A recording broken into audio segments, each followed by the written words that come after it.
गृह मंत्री अमित शाह आज दिल्ली की झुग्गी बस्तियों के प्रधानों से संवाद करेंगे। दिल्ली के जवाहरलाल नेहरू स्टेडियम में झुग्गी बस्तियों के प्रधानों का सम्मेलन होगा। सम्मेलन में दिल्ली की झुग्गी बस्तियों के करीब 3000 प्रधान हिस्सा लेंगे। इस दौरान अमित शाह झुग्गी बस्तियों के प्रधानों से उनकी समस्याओं को जानेंगे।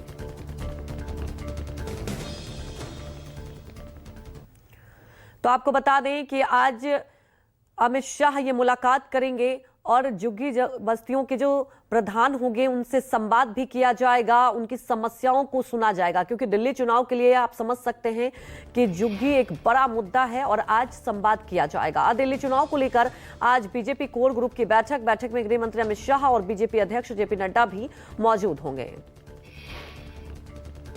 सूत्रों के मुताबिक दिल्ली चुनाव के लिए बीजेपी आज उम्मीदवारों की दूसरी लिस्ट जारी कर सकती है। इससे पहले कल बीजेपी की केंद्रीय चुनाव समिति की बैठक हुई, जिसमें पीएम भी मौजूद रहे। बीजेपी पर आप सांसद संजय सिंह का आरोप, कहा बीजेपी नेताओं ने बनवाए फर्जी वोट, चुनाव में हेरफेर कर रही है बीजेपी। संजय सिंह ने कहा बीजेपी नेताओं ने वोट बनवाने के आवेदन दिए, चुनाव आयोग की प्रतिष्ठा से खिलवाड़ हुई है। भारतीय जनता पार्टी और इनके केंद्रीय मंत्री से लेकर सांसद तक चुनाव आयोग की प्रतिष्ठा के साथ खिलवाड़ कर रहे हैं, उनके आंख में धूल झोंक रहे हैं, उनके साथ चुनावी घोटाला और फ्रॉड कर रहे हैं। दिल्ली में पोस्टर वॉर जारी है। आम आदमी पार्टी की ओर से नया पोस्टर जारी किया गया। बीजेपी, कांग्रेस और एआईएमएम पर हमला बोला गया है। आपके पोस्टर में अमित शाह, रमेश बिधूरी, ओवैसी, संदीप दीक्षित, अजय माकन को एक साथ दिखाया गया। दूसरी ओर केजरीवाल को ईमानदार बताया है। आपके पोस्टर पर बीजेपी का पलटवार, पोस्टर में लिखा शीश महल वाले आप दाए आजम। बीजेपी नेता रमेश बिधूरी के खिलाफ आम आदमी पार्टी का पोस्टर, लिखा बीजेपी का गालीबाज सीएम चेहरा। कुछ ही देर में प्रेस कॉन्फ्रेंस करेंगे आप संयोजक अरविंद केजरीवाल। दिल्ली के लिए एक और बड़ी घोषणा करेंगे। कुछ ही देर में दिल्ली चुनाव पर बीजेपी जारी करेगी सॉन्ग। चुनाव प्रचार को और गति देने के लिए एक अहम कदम होगा। मनोज तिवारी की आवाज में है गाना। नई दिल्ली सीट से कांग्रेस उम्मीदवार संदीप दीक्षित ने कहा 10 साल केजरीवाल कहां थे, 10 साल तक क्यों जाट समुदाय को आरक्षण नहीं दिया। संदीप दीक्षित का बीजेपी और आप पर बड़ा हमला, कहा दोनों पार्टियों का किसी समुदाय या समाज से कोई लेना देना नहीं। समाज की तब याद आती है जब चुनाव आते हैं। वो किसी समुदाय से, किसी समाज से कोई लेना देना नहीं। उनको तभी सब समाज समुदाय याद आते हैं जब चुनाव आते हैं और उनको लगता है कि उनके वोट के लिए कुछ खास करने की जरूरत है। दिल्ली बीजेपी अध्यक्ष वीरेंद्र सचदेवा का केजरीवाल पर हमला, का केजरीवाल एक आपदा की तरह दिल्ली पर टूट पड़े हैं। सचदेवा ने कहा कि केजरीवाल दिल्ली की जनता को लूट रहे हैं, दिल्ली को भ्रष्टाचार से निगल रहे हैं। अरविंद केजरीवाल एक आपदा की तरह टूट पड़े हैं।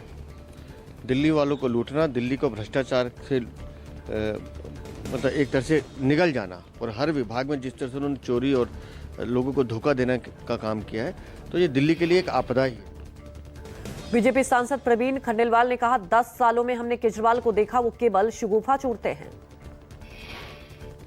प्रवीण खंडेलवाल ने कहा दिल्ली की जनता अच्छे से समझती है कि केजरीवाल केवल अपनी राजनीतिक रोटियां ही सेक रहे हैं। पूर्वांचलियों पर बीजेपी सांसद मनोज तिवारी ने आम आदमी पार्टी नेताओं को घेरा, कहा पूर्वांचलियों पर आप करती है षड्यंत्र, आप नेता मांगे पूर्वांचल के लोगों से माफी। पूर्वांचलियों को लेकर केजरीवाल का बीजेपी पर हमला, कहा बीजेपी ने हमेशा पूर्वांचलियों पर गंदी राजनीति की है। रोहिंग्या के नाम पर पूर्वांचलियों के वोट काटे, बीजेपी ने किया पूर्वांचलियों का अपमान। केजरीवाल ने बीजेपी से पूछे सवाल, कहा बीजेपी बताए पूर्वांचलियों के लिए दिल्ली में क्या काम किए गए। हमने दिल्ली में पूर्वांचली समाज से कई विधायक बनाए, उन्हें इज्जत दी और सम्मान दिया। दिल्ली कांग्रेस अध्यक्ष देवेंद्र यादव ने कहा है कि जब से संदीप दीक्षित नई दिल्ली पहुंचे, अरविंद केजरीवाल को नई दिल्ली से बाहर का कुछ नहीं दिख रहा, उन्हें दिल्ली की कोई चिंता नहीं है। इंडिया गठबंधन पर शिवसेना यूबीटी सांसद संजय राउत का बयान, इंडिया गठबंधन बचाने की जिम्मेदारी कांग्रेस पार्टी की, कांग्रेस सबसे बड़ी पार्टी।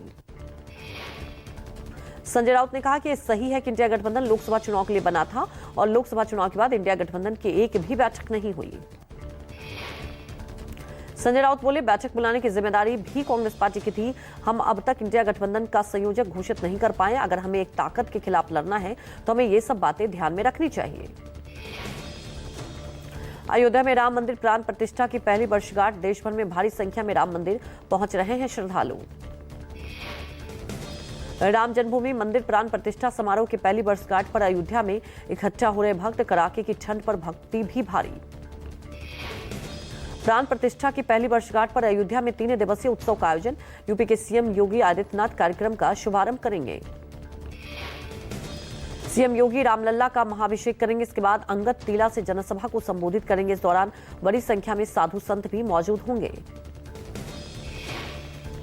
पीएम मोदी ने भी रामलला की प्राण प्रतिष्ठा की पहली वर्षगांठ पर देशवासियों को दी बधाई। का सदियों के त्याग, तपस्या और संघर्षों से बना ये मंदिर हमारी संस्कृति और अध्यात्म की महान धरोहर। प्रधानमंत्री मोदी ने कहा, मुझे विश्वास है कि दिव्य भव्य राम मंदिर विकसित भारत के संकल्प की सिद्धि में एक बड़ी प्रेरणा होगा। यूपी के सीएम योगी आदित्यनाथ ने प्रधानमंत्री मोदी से मुलाकात की। पीएम आवास पर दोनों की खास मुलाकात हुई। सीएम योगी ने पीएम मोदी को प्रयागराज कुंभ मेले में आने का निमंत्रण दिया। महाकुंभ 13 जनवरी से 26 फरवरी तक चलने वाला है। महाकुंभ में इस साल 40 करोड़ श्रद्धालुओं के आने की उम्मीद। कुंभ मेले को लेकर सारी तैयारियां पूरी, सुरक्षा के पुख्ता इंतजाम। बिहार कांग्रेस अध्यक्ष अखिलेश प्रसाद सिंह का बड़ा ऐलान। कहा, दिल्ली में महाकुंभ की तर्ज पर मनाएंगे छठ महापर्व। यमुना के किनारे स्थान निर्धारित कर उसे घोषित करेंगे जिला। लोकसभा में विपक्ष के नेता राहुल गांधी का 18 जनवरी को पटना दौरा। आम चुनाव के बाद कांग्रेस नेता का पहला बिहार दौरा। संविधान सुरक्षा सम्मेलन सहित अन्य कार्यक्रम में शिरकत करेंगे। बिहार के डिप्टी सीएम सम्राट चौधरी ने केजरीवाल पर बिहार और यूपी के लोगों को बदनाम करने का आरोप लगाया है। इस चुनाव में बिहार यूपी के लोग केजरीवाल को सबक सिखाने का काम करेंगे। तेजस्वी यादव ने सीएम नीतीश कुमार पर बड़ा हमला बोला। कहा कि बिहार को रिटायर्ड अधिकारी चला रहे हैं। प्रदेश के काम करने वाले आईएएस आईपीएस अधिकारी को संटिंग में डाल दिया गया है। लाडली बहना योजना पर कमलनाथ का बड़ा दावा। कहा, लाडली बहनों से सरकार कर रही है धोखाधड़ी। योजना खत्म करने की तैयारी, घट रही है लाभार्थी बहनों की संख्या। कमलनाथ के आरोपों पर सीएम मोहन यादव का पलटवार। योजना तय मापदंडों पर चल रही है। बहनों का सम्मान हम ही करेंगे, कांग्रेस नहीं। पंजाब के आम आदमी पार्टी विधायक गुरप्रीत लोगों की गोली लगने से मौत। देर रात पिस्टल साफ करते हुए फायर हुई और सिर में गोली लगी। गोली लगने के बाद गंभीर हालत में अस्पताल में कराया गया भर्ती। डॉक्टरों ने बचाने की पूरी कोशिश की। किस हालात में गुरप्रीत गोगी को लगी गोली, फिलहाल इसकी जांच जारी है। लुधियाना पश्चिम से थे आम आदमी पार्टी के विधायक। असम के कोयला खदान में फंसे 8 मजदूरों को बचाने की कोशिश जारी है। मजदूरों को निकालने के लिए लगातार चल रहा है रेस्क्यू ऑपरेशन। असम के दीमा हसाहू जिले में कोयला खदान में 100 फीट तक पानी भरने से 9 मजदूर फंस गए, जिसमें 1 मजदूर का शव बरामद किया गया। मुंबई क्राइम ब्रांच की बड़ी कार्रवाई। 1 जनवरी से लेकर अब तक 26 से ज्यादा बांग्लादेशियों को पुलिस ने गिरफ्तार किया। महाराष्ट्र के कोल्हापुर में अतिक्रमण हटाने को लेकर जबरदस्त हंगामा। अवैध मदरसे पर कार्रवाई करने पहुंची थी महानगर पालिका की टीम। संबंधित मदरसे के बारे में 1084 से की जा रही थी शिकायत। अतिक्रमण को लेकर मौके पर भारी संख्या में पुलिस तैनात। दिल्ली में शीतलहर का कहर जारी। तापमान में लगातार गिरावट। आज न्यूनतम तापमान 8.0 डिग्री सेल्सियस रहने का अनुमान। दिल्ली एनसीआर सहित पूरे उत्तर भारत में शीतलहर का सितम जारी। लोग कड़ाके की ठंड से ठिठुर रहे हैं। दिल्ली का तापमान 5 डिग्री तक पहुंच गया है। दिल्ली के कई इलाकों में घना कोहरा भी छाया। दिल्ली में घने कोहरे का ऑरेंज अलर्ट जारी। कोहरे की वजह से वाहन चालकों को भारी परेशानी।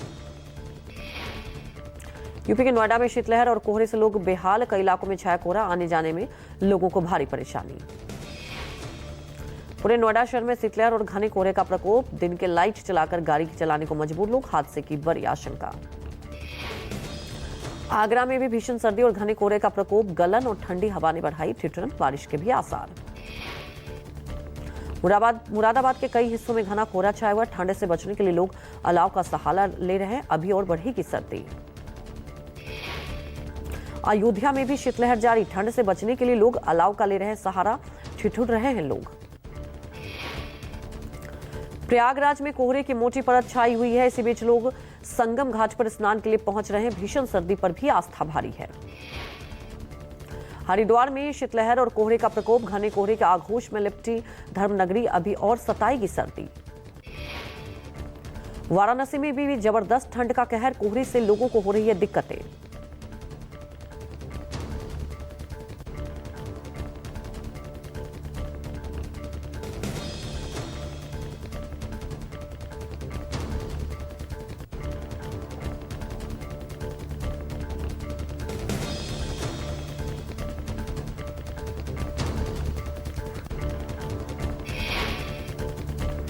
जम्मू कश्मीर के पुंछ में मुगल रोड पर बर्फ हटाने का काम जारी, सड़क पर आवाजाही बहाल करने की कोशिश जारी।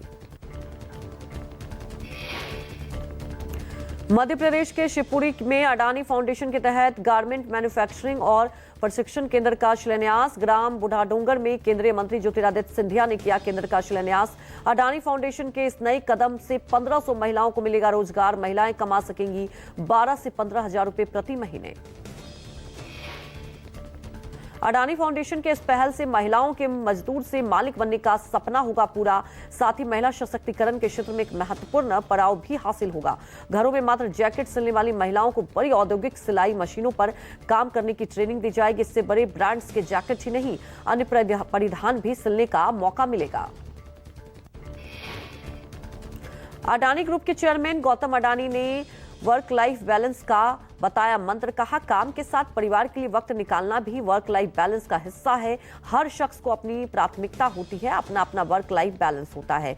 कोई 4 घंटे परिवार को देता है तो कोई 8 घंटे परिवार को देने की बात पर सुनिए क्या कुछ कहा गौतम अडानी ने। करने में आपको आनंद है वो करते हो तो आपका वर्क लाइफ बैलेंस है। बाकी आपका work life balance should not impose on you और my basic work life balance should not impose. तो आपको खाली इतना ही देखना है कि मैं 4 घंटा में फैमिली के साथ बिता रहा हूँ एंड उससे मेरे को आनंद आ रहा है, और कोई 8 घंटा बिता रहा है और तू 8 घंटा बिताएगा तो वो बीवी भाग जाएगी। यूपी के भदोही में कोहरे की वजह से बड़ा हादसा, एक दूसरे से टकराई 8 गाड़ियां, सभी वाहन बुरी तरह क्षतिग्रस्त। हादसे में बाल बचे सभी वाहन चालक। हादसे की आई लाइव तस्वीरें, 2 वाहन चालकों को आई हल्की चोटें। पहले 2 ट्रक में हुई टक्कर, उसके बाद कार मैजिक गाड़ी और दूसरे ट्रक खड़े वाहनों में टकराए। मौके पर पहुंची पुलिस ने क्रेन के जरिए वाहनों को हटवाया। गुजरात के राजकोट में नशे में धुत युवक ने फिल्मी स्टाइल में 7 लोगों को मारी टक्कर। हादसे में कई लोग घायल। पुलिस ने आरोपी युवक को किया गिरफ्तार। युवक के खिलाफ प्रोहिबिशन एक्ट के साथ ट्रैफिक के नियमों के उल्लंघन का मामला दर्ज।